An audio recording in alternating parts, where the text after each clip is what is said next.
The autumn wind carried the acrid scent of gunpowder across the plains as Eliza Carmichael stared down the barrel of her dead husband's revolver, wondering if the weight in her hand would be enough to keep the nightmares at bay. Sacramento, California, 1872, a town that had grown fat on gold rush dreams now settled into an uneasy slumber as the boom days faded into memory. For Eliza, the past 3 years had been marked not by gold but by grief, each day stretching before her like the endless prairie beyond her small ranch.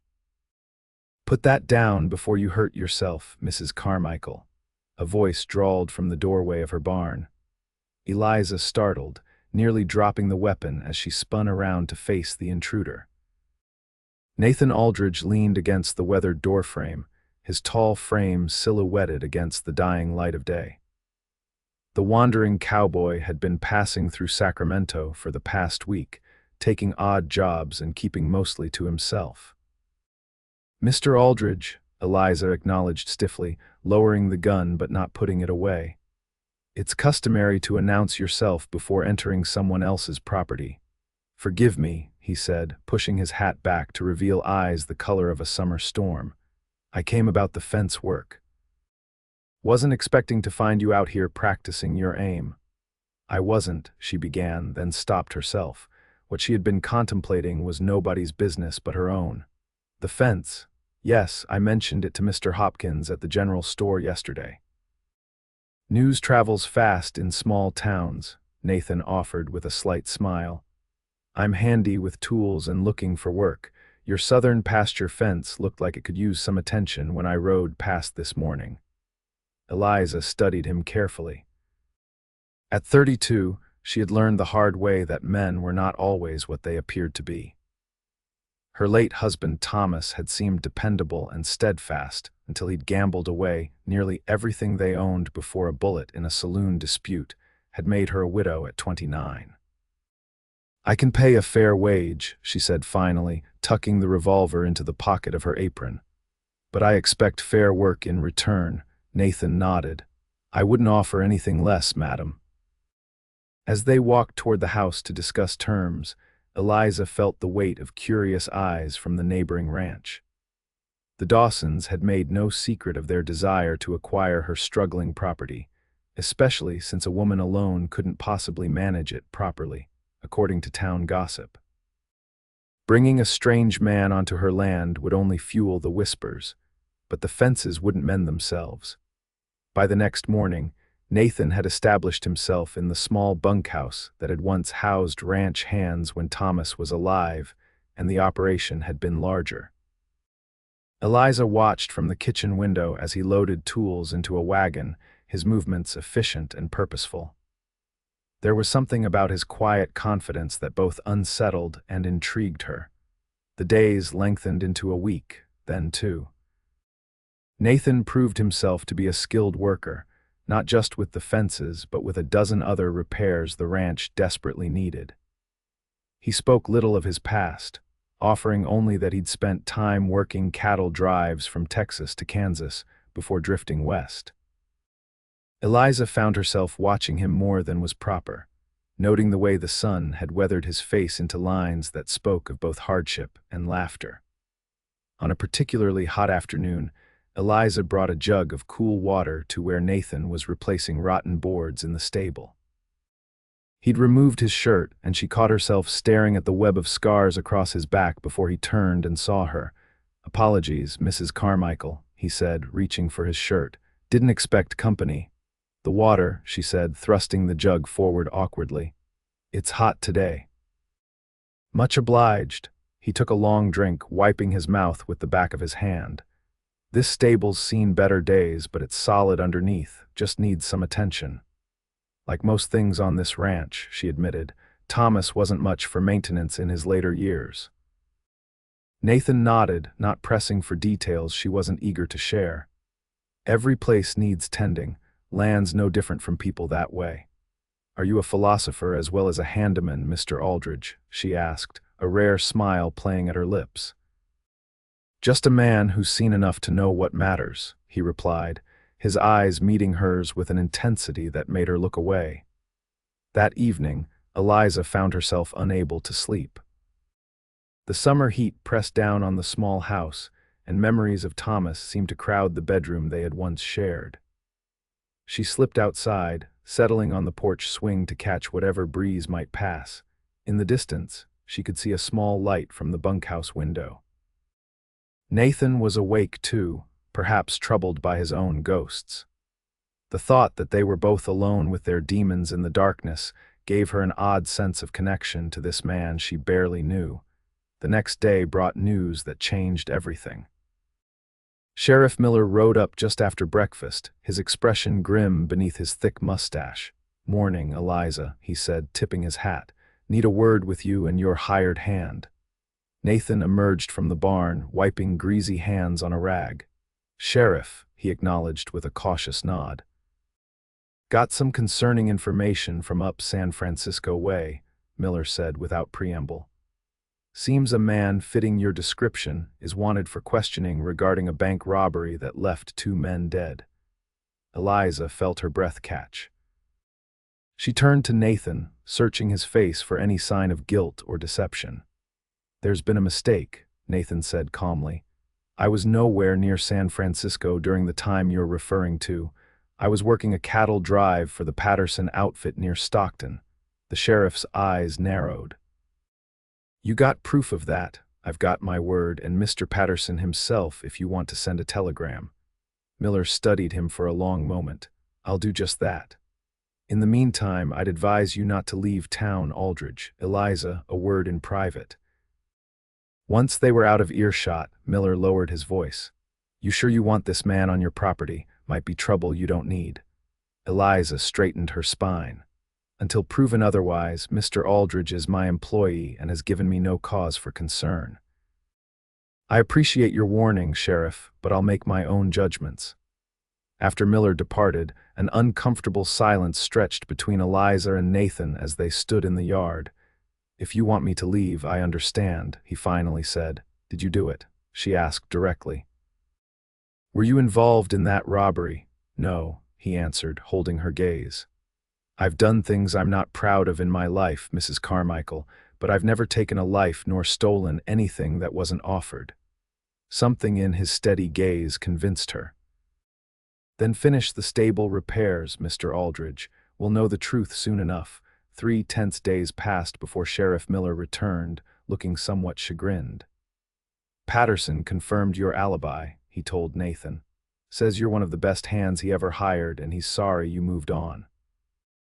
Relief washed over Eliza, more profound than she wanted to admit. That night, she invited Nathan to dine at the main house for the first time, a small acknowledgement of the trust that had been tested and affirmed.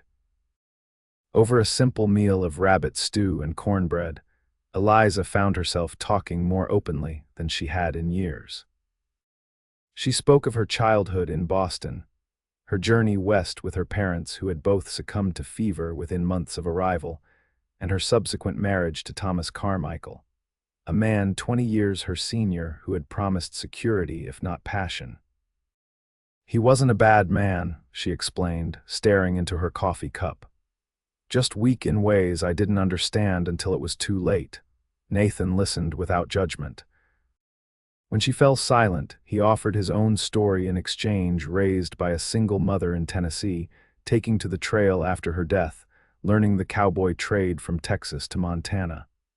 "What brought you to California?" she asked. A shadow crossed his face. "Running from something, I suppose." "Same as most folks who end up this far west." "And what are you running from, Mr. Aldridge?" He met her eyes across the table. "Memories, mostly, and you can call me Nathan if you've a mind to." The intimacy of his name on her lips seemed too great a step that night, but something had shifted between them. As summer gave way to early autumn, Nathan became indispensable to the ranch's operations. Under his care, fences were mended, buildings repaired, and Eliza even purchased a small herd of cattle with money she'd kept hidden from Thomas's creditors. The townsfolk noticed the changes at the Carmichael ranch, and the whispers evolved. Some said it was improper, a widow living with a drifter not as servant, but as something approaching a partner. Others, particularly Edwin Dawson, who still coveted her land, suggested darker motives behind Nathan's lingering presence.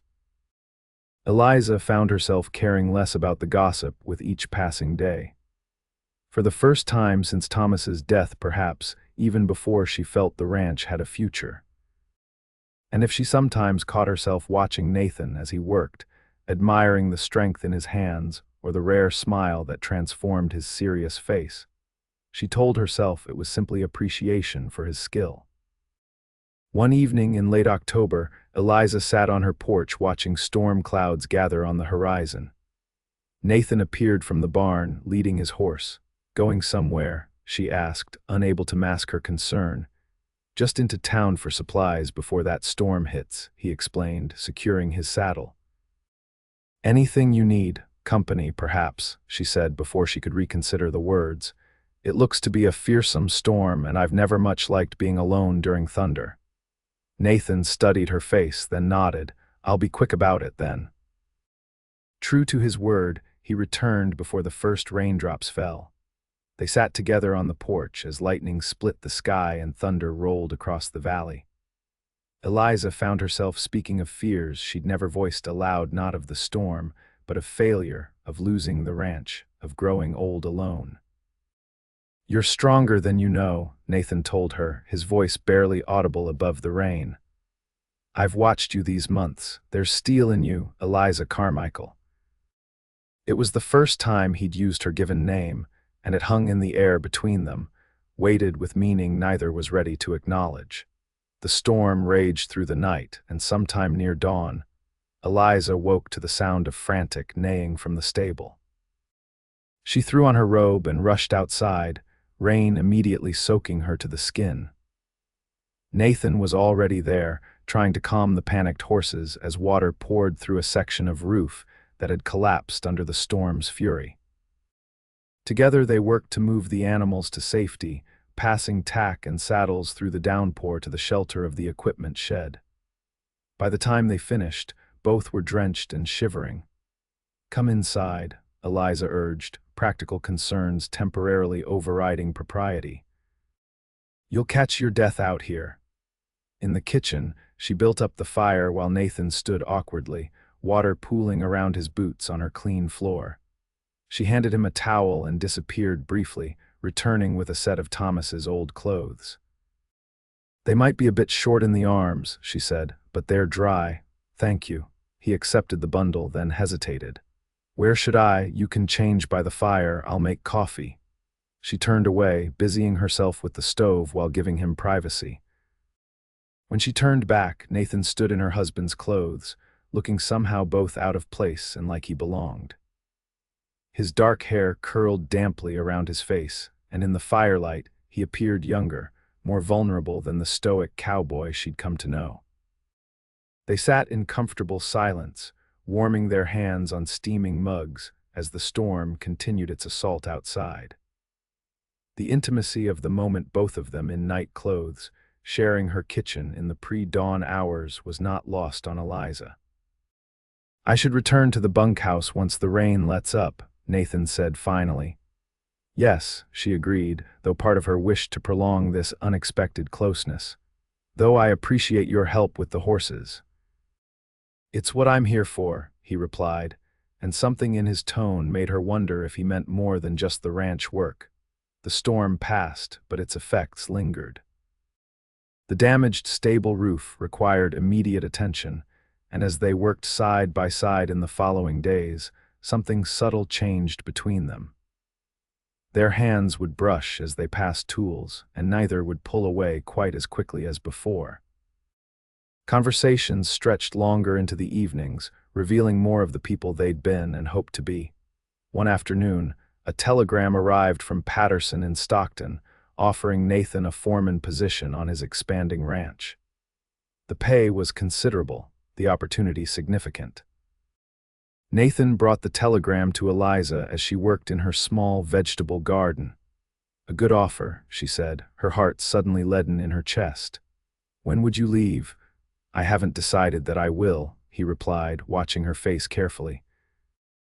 Don't be foolish, Eliza said, brushing dirt from her hands with more vigor than necessary. It's an excellent opportunity, far better than mending fences on a struggling widow's ranch. Is that all you think this is to me? Nathan asked quietly. Just work. Eliza couldn't meet his eyes. What else would it be, Mr. Aldridge? I thought we were past such formalities, Eliza. The sound of approaching horses interrupted whatever might have followed. Edwin Dawson and his two sons rode into the yard, their expressions suggesting this was not a social call.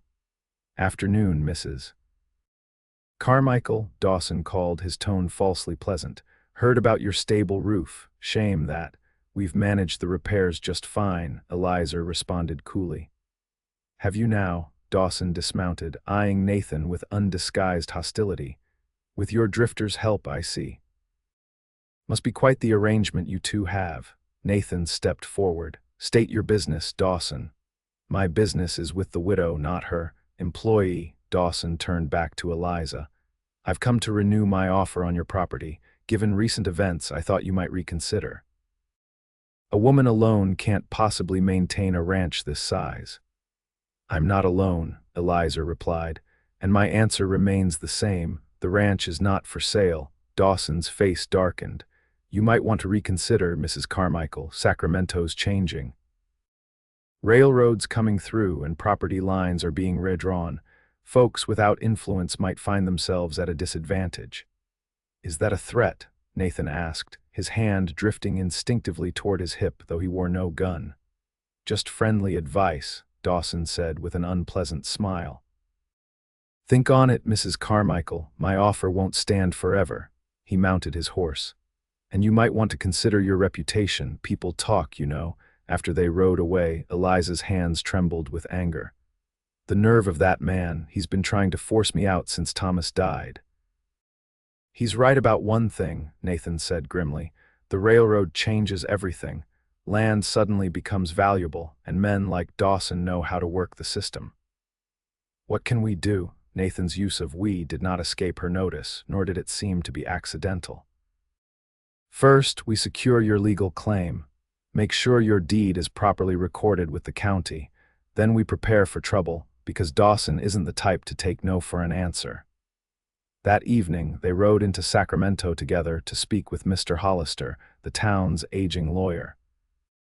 The streets were busier than usual, with surveyors and railroad men adding to the regular traffic of the growing town.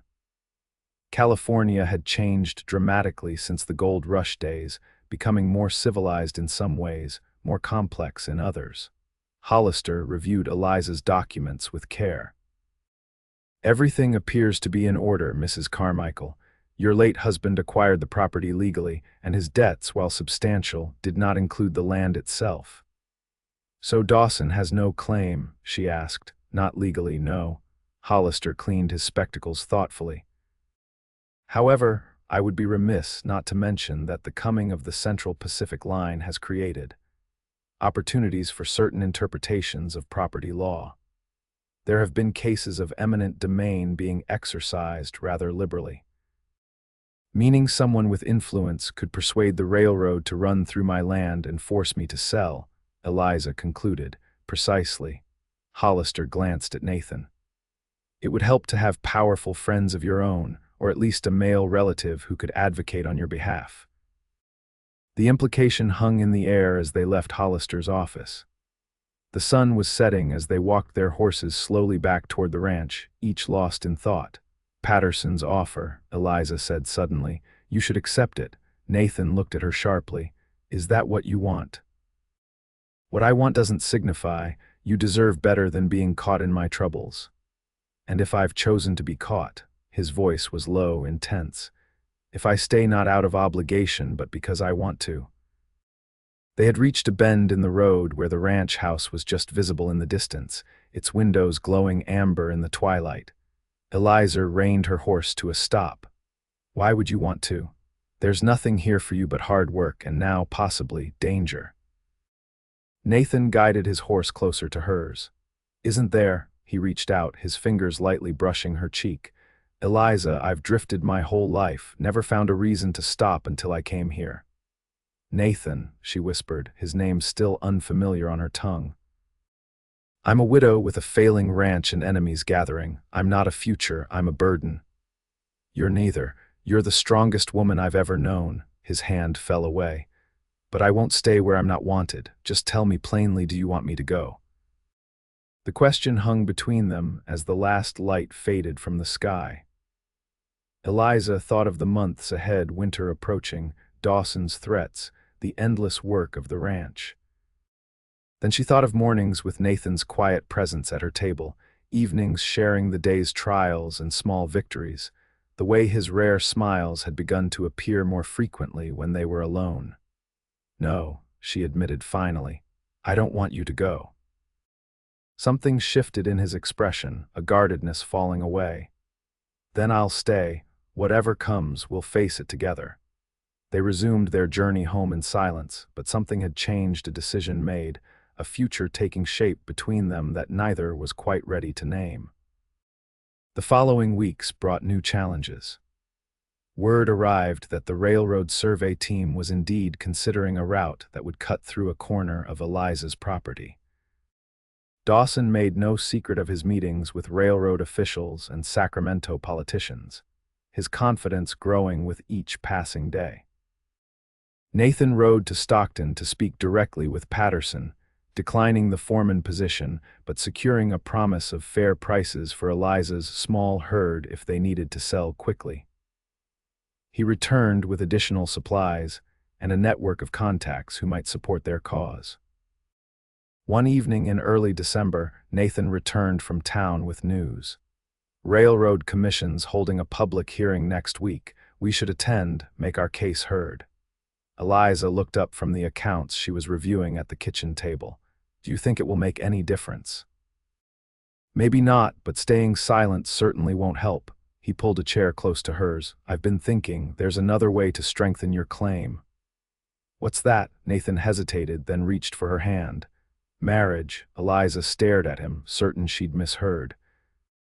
A widow alone is vulnerable, he continued quickly. But a married woman with a husband to represent her interests, that's different. The law respects that more whether we like it or not. You're proposing a marriage of convenience. Eliza withdrew her hand, unexpected hurt blooming in her chest. Nathan's expression shifted. No, not just convenience. He stood, pacing the small kitchen. I'm making a mess of this. I had a whole speech planned. Nathan, let me finish, please. He knelt before her chair, taking both her hands in his. I'm not a man who speaks easily of feelings, but these months with you, Eliza, they've changed me, changed how I see the future.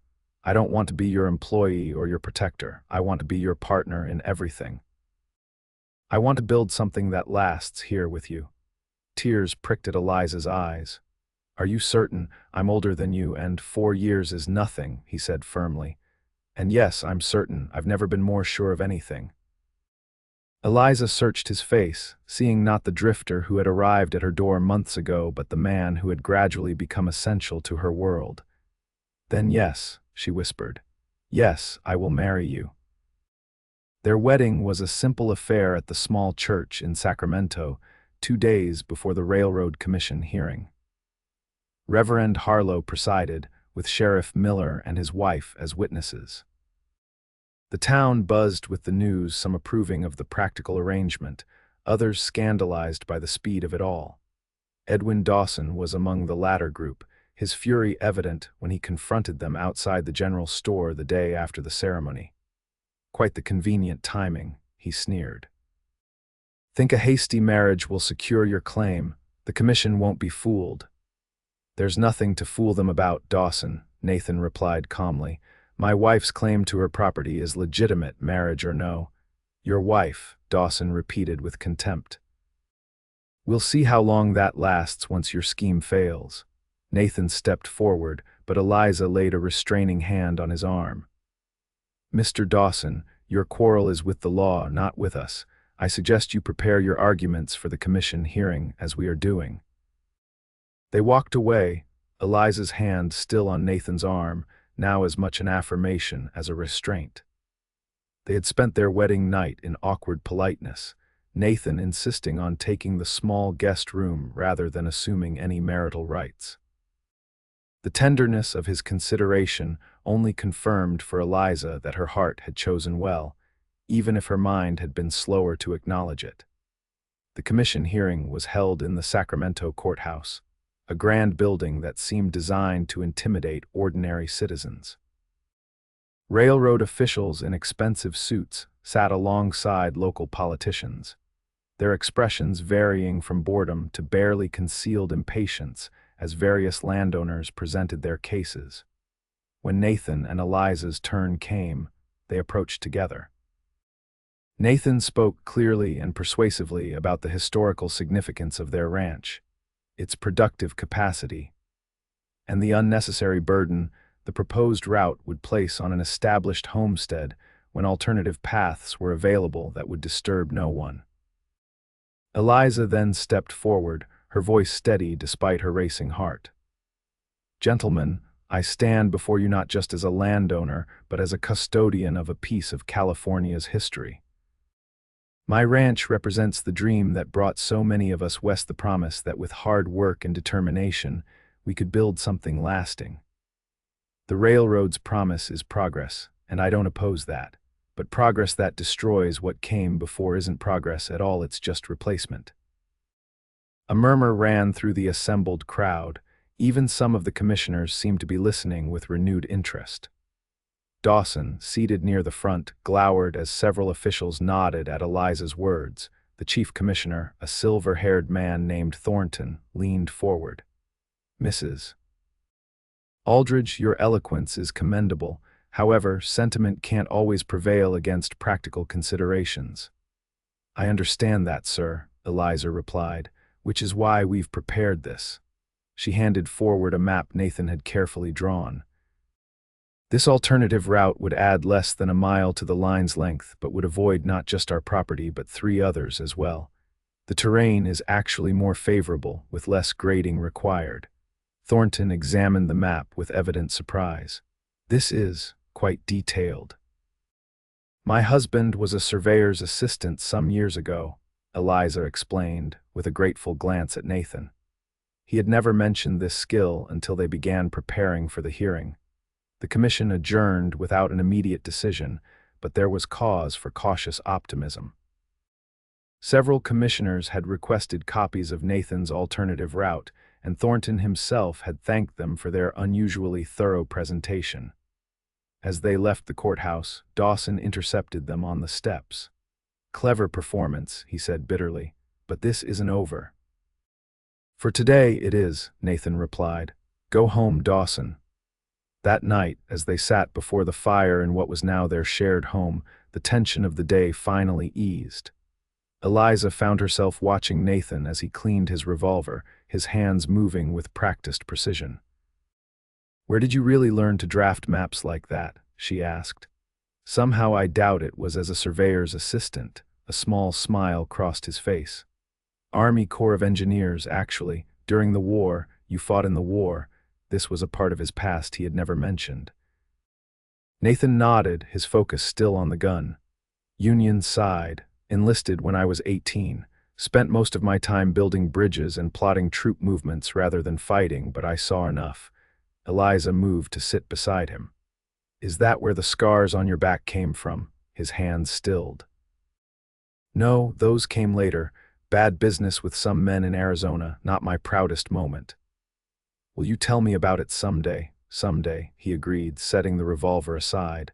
"But not tonight. Tonight I just want to be here with you, thinking about tomorrow instead of yesterday." Eliza reached out, her fingers lightly tracing the line of his jaw. "Nathan," she said softly, "you've been a perfect gentleman since we married." "I gave my word I wouldn't press you," he replied, his voice dropping to match hers. "This marriage began as a practical matter, I understand that. And if I no longer see it as merely practical—" Her hand moved to rest against his chest, feeling the quickening of his heartbeat beneath her palm. "If I want more than a marriage in name only," Nathan covered her hand with his own. "Are you certain, Eliza? I can wait as long as you need." In answer, she leaned forward and pressed her lips to his. The kiss began gently, almost tentatively, but quickly deepened as months of unacknowledged longing found expression. When they finally broke apart, both were breathing unsteadily. "I've wanted to do that since the night of the storm," Nathan admitted, his forehead resting against hers. "I think I've wanted it longer than I knew," Eliza replied. That night, they truly became husband and wife, discovering in each other's arms a passion neither had expected to find again, or perhaps ever. As they lay together afterward, the room dark except for the dying embers in the fireplace, Eliza felt a peace she had thought forever lost to her. "The night feels endless," she whispered, nestled against Nathan's chest, his arms tightened around her. "Then I'll stay until morning finds us," he promised, pressing a kiss to her hair. 2 weeks later, the commission delivered their decision. The railroad would indeed be rerouted along the alternative path Nathan had suggested. The victory was sweetened by Dawson's obvious fury and the congratulations offered by many townspeople who had previously been distant. As winter settled over Sacramento, the Aldridge ranch began to prosper in small but significant ways. Nathan's knowledge of cattle breeding improved their small herd, while Eliza's careful management of their finances allowed for modest expansion. They worked as true partners, each bringing different strengths to their shared enterprise. Their personal happiness grew alongside the ranch's success. What had begun as a practical arrangement blossomed into deep love, evident to anyone who saw them together. The town's gossip gradually shifted from scandal to something approaching admiration for how they had defied expectations. Spring brought new beginnings in more ways than one. As the land renewed itself with wildflowers and fresh grass, Eliza discovered she was expecting a child. The news filled Nathan with a joy she had never seen in him before, his usual reserve giving way to unabashed excitement as he made plans for a nursery and insisted on taking over her heavier chores. "Your hovering husband," Eliza teased one afternoon as he tried to prevent her from carrying a basket of laundry. "I'm caring for what's precious to me," he corrected, taking the basket anyway. "Is that a crime?" She rose on tiptoes to kiss his cheek. "No, just unnecessary. Women have been having babies since the beginning of time, often while working the fields or tending livestock. And I've only this one wife and one child on the way," Nathan countered, "so humor me."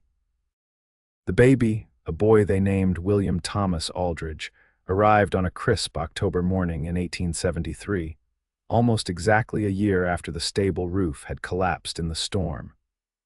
He had Nathan's storm-gray eyes, and as he grew, Eliza's determined spirit. Life settled into a rhythm of seasons and milestones. The railroad's completion brought new markets for their cattle and opportunities for expansion. Nathan's reputation as a fair dealer and skilled rancher spread, bringing business partnerships that benefited the entire region. Eliza, balancing motherhood with ranch management, became known for her sharp mind and progressive ideas about agriculture. They had their share of hardships: drought years, cattle disease, the constant challenge of competing with larger operations. But they faced each challenge together, their bond strengthening with every obstacle overcome. When Edwin Dawson finally left Sacramento in 1876, having lost most of his fortune in failed railroad speculation, neither Nathan nor Eliza wasted much sympathy on the man who had once threatened everything they held dear. Their family grew again with the birth of their daughter, Sarah Elizabeth, in 1875. Nathan proved to be a devoted father, patient and gentle with his children while teaching them the value of hard work and integrity. Watching him with them, Eliza often marveled at how complete her life had become from such uncertain beginnings. On their 5th wedding anniversary, Nathan surprised Eliza with a gift she had long desired, but never expected: the deed to the adjacent property, once owned by the Dawsons, now legally hers.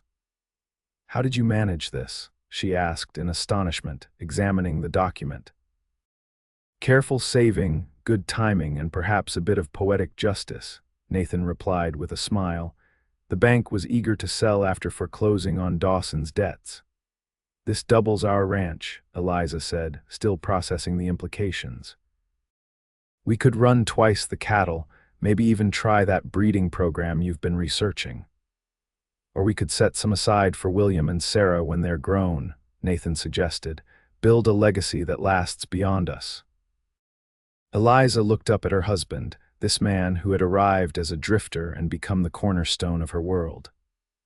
We've already built that legacy, Nathan, not just in land or cattle, but in what we've created together.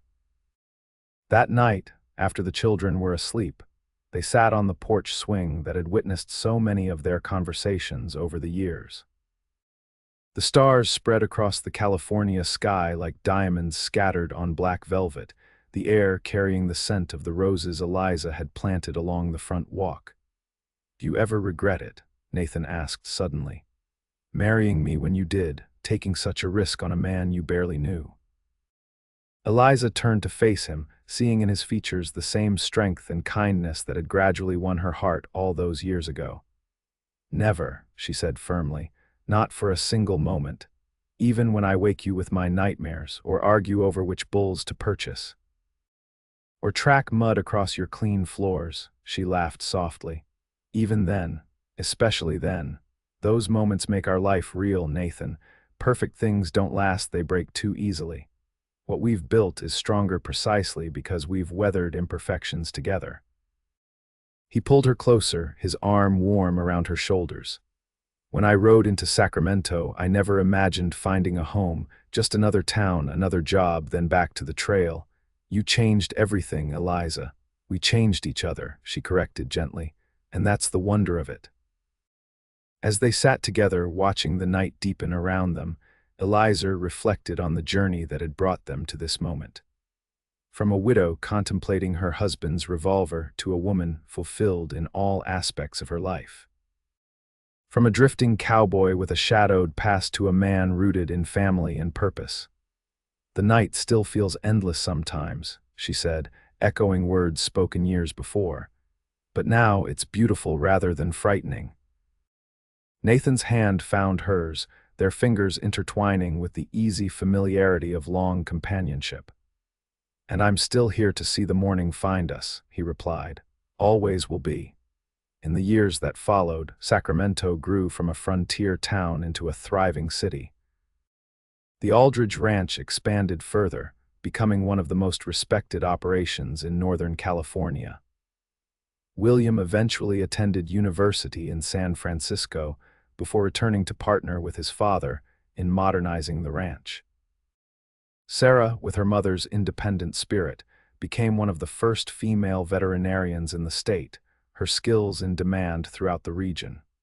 Nathan and Eliza grew older together, their love deepening with each passing year.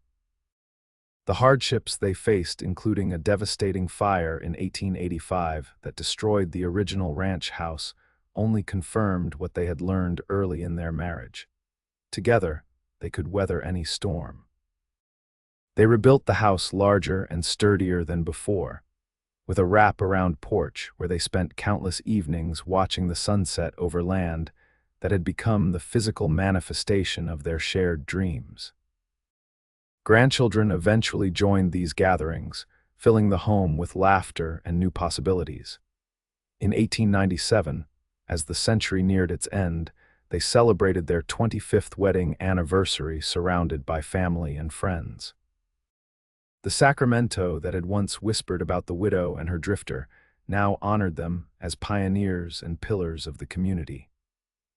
The small ranch had grown into a significant enterprise that employed dozens and helped shape agricultural practices throughout California. That night, after the celebration ended and their guests departed, Nathan and Eliza returned to their favorite spot on the porch swing. Though silver now threaded their hair and time had etched lines into their faces, the essence of who they were together remained unchanged. 25 years, Nathan marveled softly. "Sometimes it feels like yesterday I rode up to find you with that revolver in the barn. And sometimes it feels like we've always been together," Eliza replied, resting her head against his shoulder. As though my life didn't truly begin until you arrived, Nathan pressed a kiss to her temple. Do you remember what you said that first night we truly became husband and wife? That the night seemed endless, she recalled with a smile. And I promised to stay until morning found us, he completed. I've kept that promise, haven't I? Eliza turned to look at him, her heart as full as it had ever been. Every single day, my love, every single day. As darkness settled around them, stars appearing one by one in the vast California sky, they sat together in comfortable silence. Two people who had found in each other not just love but true partnership. The night might indeed be endless, but they had built a lifetime of mornings together, each dawn bringing new challenges and joys to face side by side. The ranch would continue to grow and change. Their children and grandchildren would carry forward the legacy they had created. But the foundation of it all remained the connection between a widow who had lost hope and a drifting cowboy who had found his purpose. From unlikely beginnings had grown a love story as enduring as the land they had nurtured together, a story that would be told in family lore for generations to come. And as they finally rose to go inside, Nathan's hand steady at Eliza's back just as it had been for 25 years. Both knew with absolute certainty that whatever changes the new century might bring, they would face them as they had faced everything since that stormy night when they first recognized what was growing between them together, until the final morning found them.